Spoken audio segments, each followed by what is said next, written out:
Smaller artifacts like this spike can take up to 6 months to conserve, while larger pieces like this can take up to a year.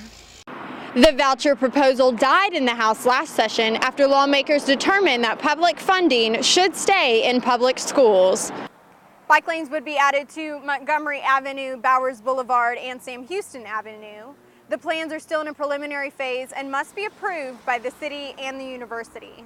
Utilizing cutting-edge engineering, these tankers are less likely to roll over, making it safer for drivers on the road. Experts say it's nearly impossible to enhance early childhood development if kids aren't eating properly or receiving proper medical care. The extra election could cost anywhere from $4,000 to $7,000, according to the city attorney. The flooding here on FM 247 is causing a problem for residents who say their detour to get home is anywhere from 10 to 45 minutes. Steel containers, normally used to ship items across sea, are docking in Huntsville, but not with consumer goods. Instead, the boxes will be stacked to create an apartment complex. We had been seeing these tiny house things on the internet and thought, well, gee, if you can build a house, you can build apartments. Local resident Jack Wagaman is building Cube Square as part of a new and innovative concept for student housing. The project is the first of its kind in Huntsville and is already turning heads. I think it's an exciting addition to the community. It's one of the most creative things I've seen. Associate broker and realtor Delene Zender calls it the most interesting property being built, but Wagaman admits it's simply a business. It's just a money-making operation.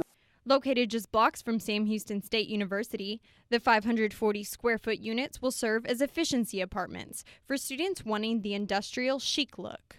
I think it'll work for people who have a little bit more adventurous spirit or want to live in something out of the norm.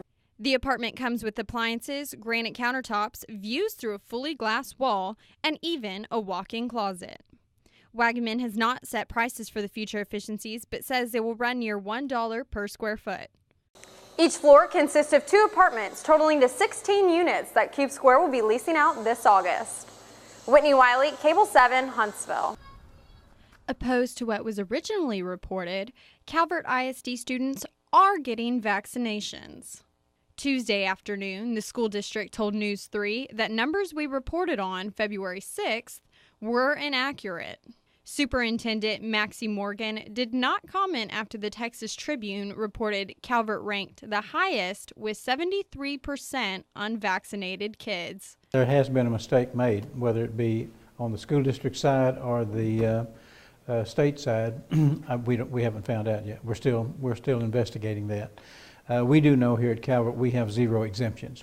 The superintendent says they're trying to figure out how the mistake was made and will let us know when they do. We may have entered the wrong numbers in the wrong columns, or somewhere down the line in a computer program somebody made a mistake or something. The press office with the Texas Department of State Health Services confirmed Calvert has 0 vaccine exemptions for things like measles, mumps, and rubella. We have heard from a couple of school districts that say they reported the numbers incorrectly, and so the data that we've shared may not reflect the true number of students with vaccine exemptions, but we do rely on the schools to report those numbers. If it's our mistake, we're going to make sure it doesn't happen again.